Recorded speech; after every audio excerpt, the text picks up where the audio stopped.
All right.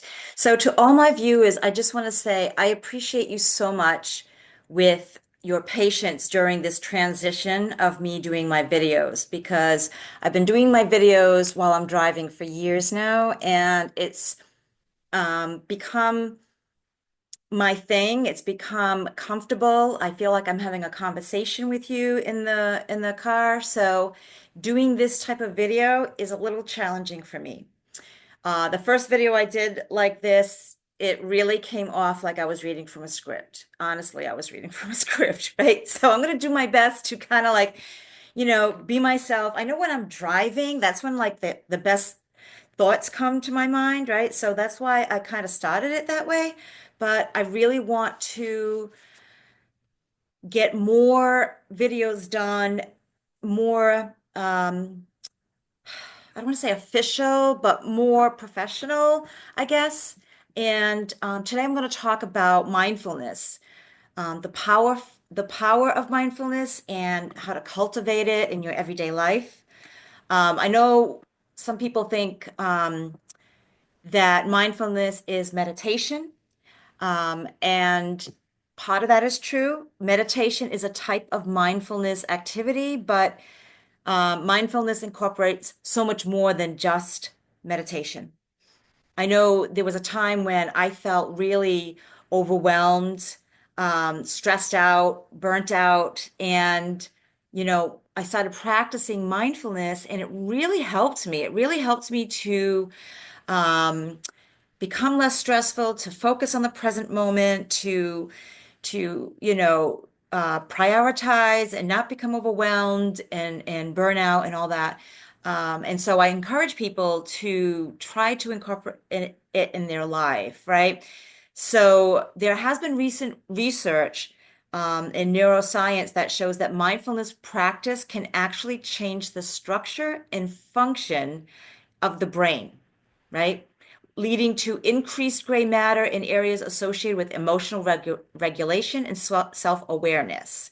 So it actually chemically changes the brain. It activates the parasympathetic nervous system, which basically just means the rest and digest. And if you've heard of the fight and flight, right, that's the stress, um, stress release symptom or syndrome that they call it. And the parasympathetic is the reverse. It's the rest and digest. So when you become stressed out, when you become overwhelmed, that stress, release is activated. And so a way to overcome that with mindfulness, which activates the parasympathetic nervous system, and it creates that rest and digest. I can't even talk right. So um, like I said, I used to become very, very stressed out, and then I started practicing mindfulness. And yes, I've got notes here. Sorry. I just want to make sure I hit on all the topics. Um, and so one of my favorite ways of practicing mindfulness is through breathing. And so, as simple as it sounds, just stopping, taking a couple of moments, and you could do this in a couple of ways. You can do box breathing, where you're inhaling for a certain count, you're holding for a certain count, exhaling for a certain count, and then holding again.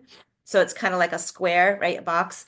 And usually they'll do like 4, 4, 4 or 5, 5, 5, 5, all the same. One of the things that I like to do is they call it the triangle breathing, which isn't really a true triangle because you inhale, let's say you inhale for 4, you can hold for 7 or 8 or whatever, and then exhale. Your exhale is going to be longer than your inhale. So let's say I inhale for 4, I hold for 5, I exhale for 8, right? And then you don't pause at the end. You just kind of like keep going. So it's a cycle. You inhale, you hold, you exhale. You inhale, you hold, you exhale. Two things happens. First of all, you're breathing. So it is activating the parasympathetic nervous system. The second thing is that you're focusing on counting and you're focusing on your breathing, which is mindfulness, right? You're focusing on your breathing, you're focusing on the present moment because presently you're breathing, right? And you're counting. So it distracts you from those distressful things that you were experiencing before you started to do the breathing. There are other ways of doing breathing. That was just two examples. I have many videos that go over different variations of breathing techniques. All are very helpful, and you get to pick and choose which ones, are helpful, best suited for you. Um, Another way that I like to practice mindfulness is through movement. So, you can do mindful walking, right? You're just walking and incorporate your senses, like, what do I see? What do I smell? What do I taste? What do I touch?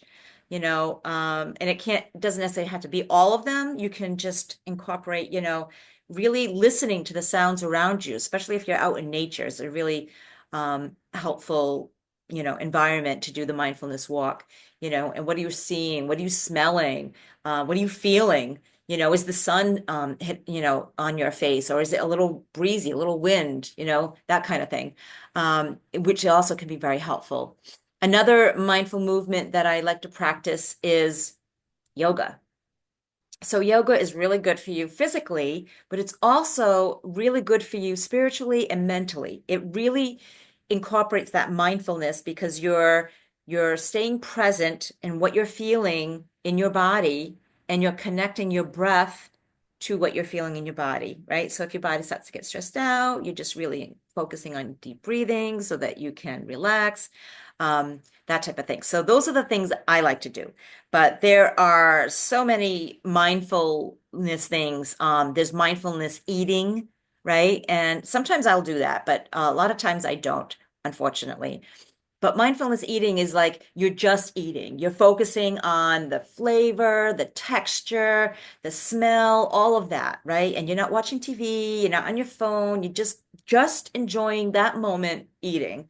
Um, and if you can't do like a whole meal, do a snack. If you can't do a whole snack, do a couple of bites. You got to start small when you're practicing. The same thing with any mindfulness activity. If you're starting with the breathing, start with a couple of minutes, and then maybe you can, add on after been practicing. And that leads me to another point. I find it really helpful. I think not helpful. I think the key to having this, incorporating mindfulness, is consistency. So it's practicing consistency. So it's kind of like when you're working out or even eating healthy, right? You can't just do it once a year and expect to have the results of being fit, you know? You need to practice on a daily basis. So it's incorporating it maybe in the morning, maybe before you go to bed, maybe in the middle of the day, whatever it is, you can decide. It becomes more of a habit if you kind of do it at the same time, like when you brush your teeth, you usually do it at the same time every day, right? You do it after you have breakfast, or some people do it before they have breakfast. I don't know, not judging. And then before bed, same thing, right? You have certain times that you do it, maybe after lunch, you'll brush your teeth. So it becomes a habit because you consistently do it every day and you do it the same time every day. You see what I'm saying? So practicing mindfulness becomes a habit when you practice consistency, and it's really helpful to do it like at the same time, right? It really helps you kind of like remember. You can set an alarm on your phone. You can set an alarm to remind you to do it. That's fine. And they have plenty of apps that do that for you. Um, they have apps that do the deep breathing with you so they can guide you through it, and also little notifications that come up to remind you to do it, to practice it. Another thing with mindfulness, another way you can practice mindfulness is active listening. So I know there's been times, plenty of times, when I've been in a conversation with someone, and instead of listening to what they're saying, I'm thinking about what I'm going to say next, right? I'm thinking about how can I, what's my comeback? I want to sound intelligent. So I'm so focused on that. I really don't hear what they're saying. I kind of do, but I really don't. And so active listening mindfully is just that. It just focusing on what they're saying and trying to, think about it and process it and whatever, and having that pause before you respond. Really, sometimes active listening, it's helpful if you repeat what you think you heard, right? They teach this in counseling. What I think I hear you saying is, and if you don't do it verbatim, it's fine. What I think I hear you saying is, sum it up, right? You might have it misinterpreted. right? And if I'm thinking about what I'm going to say next and I misinterpret what they're saying, we're going to have a conversation that's not even like in line with each other. We're not even in the same ballpark, right? So it's really important to listen what they're saying, process it, and maybe ask them, what I hear you saying is this. Is this correct? If it is, okay, this is what I have to say about that, right? Or if you have anything to say about that. It might change the whole process of what you were going to say, the whole thought process of what you're going to say. So it's really imperative to kind of like take that pause, take that stop. Don't worry about being that quick response. I used to try to do that. I was never really good at it, and I just end up saying things I didn't want to say or came off, um, abruptly. And I really had to practice pausing and thinking. Sometimes I would take some space, let me think about that and I'll get back to you. Or can we, talk about this another time? I really haven't processed what you said and, write it down. I mean, there's all kinds of ways. It depends on the relationship. It depends on, I mean, you're not going to do that with someone at the cash register. You're going to say, well, I don't know. I got to stop and pause and come back to you on that. But, really, important relationships to you that when you're having discussions that really matter and can have an impact on the relationship, you really want to practice active listening. And again, it's going to take practice. You're not used to it. You're used to doing it. Your mind is automatically used to coming up with a response. It's going to take a while before you can actually pause, take a step back, think about it, and then, go forward. And the last thing I want to mention about mindfulness, it's non-judgmentally. So I talked about you're not going to get it right the first time. You're going to have to practice. Well, try to do this non-judgmentally. Try to have a little bit compassion with yourself, right? If you've been doing this behavior for X amount of years, 20, 30, 40 years, whatever it is, it's become a habit. A habit means that it's automatic. You don't really think about it. So in order for you to change that behavior, it's going to take a few times, right? Until you get it better, right? It's going to take time for that progress. It's not going to happen right away. And so being non-judgmental, meaning, if you screw up, if I didn't want to say that, right? Practice, you know, um, you know what? I'm practicing, active listening. I didn't mean to say that. I want to really hear what you have to say. Can you repeat what you said? Or what I hear you can even take a step back and say, what I think I hear you saying is this, right? You can, if it's an important relationship to you, I think they'll understand. If they don't understand, then maybe that's another issue. But most of the time, people are really forgiving. And if you just like, you know what, I'm really trying to listen to you, and I'm not used to doing this, unfortunately, and I'm sorry to admit that, but I don't. And I really want to practice active listening, and I really want to pay attention to what you're saying. And can we try this again? Um, Perfectly fine. It's also perfectly fine if you walk away from that conversation and you're thinking to yourself, oh my God, I can't believe I didn't active listen. I just thought about my response, right? You thought about it afterwards. But here's the thing, you thought about it. So that's the change. That's the progress, right? You weren't mindful of it before. You just went on your day, right? Or maybe you did beat yourself up, but you're mindful of it and just say to yourself, all right, I'm not going to beat myself up. Next time I see them, maybe I'll mention it, or next time maybe I'll become more aware of it before I say it, right? Because change is slow, it's going to take practice, and it takes baby steps. So non-judgmental just means don't beat yourself up for making mistakes, because you are going to mess up. You are going to make mistakes. It's just part of learning, right? That's how we grow. So let's see, I think I went through all those things. And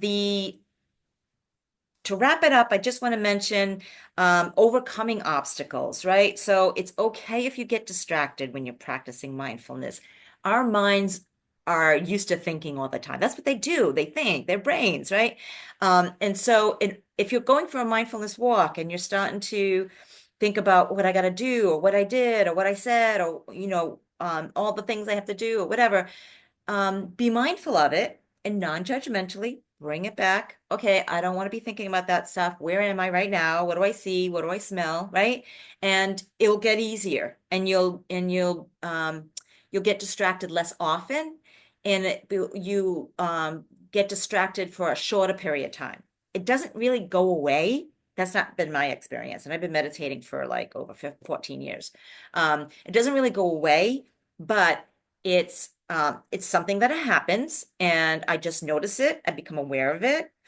Sometimes I go with it, right? Sometimes if I'm thinking about something, um, I can get creative in my thoughts and really, run with it, right? And that's okay. Part of meditation is being more creative. But if you find yourself your mind's running away with all the things you have to do or all the past things that happen, try to like be mindful that, where am I today? I'm just going to focus on this mindful walk or this mindful eating or this mindful breathing, whatever it is. Just know that distractions happen. Um, and the key to the practice of mindfulness is becoming mindful when that happens and bringing it back to the present moment. That's the practice, really. Um, and it's also natural to resist mindfulness. It's also easy to say, I can't practice that. I'm not good at that, or I can't get it right. I've tried it several times. It's really easy to do that because it is hard, right? And anytime we have to do something that's hard, there comes that resistance that our bodies are like, no, we like it easy. We don't want this hard thing that we have to do. So a lot of times that's where excuses come. That's where procrastination comes because, it's hard to do. And we can't kind of like break through that wall of resistance to go. Know that's going to happen. Know that the resistance is going to happen and have some ways of overcoming that excuse, procrastination, whatever it is. And again, non-judgmentally. I've already talked about, incorporating it to everyday life, do it in little bits, but do it consistently. And if you forget one day, that's okay too. Don't beat yourself up. Just go back on the next day and continue doing it then. Um, you have any questions or you wanna put in the comments how you practice mindfulness, I would love to hear from you. So put in the comments below if you have any questions or if you have ideas how you practice mindfulness or if you just want to comment on how you practice mindfulness, please put it in the comments below. I'm really interested in hearing all that. Thank you so much and have a wonderful day. Take care.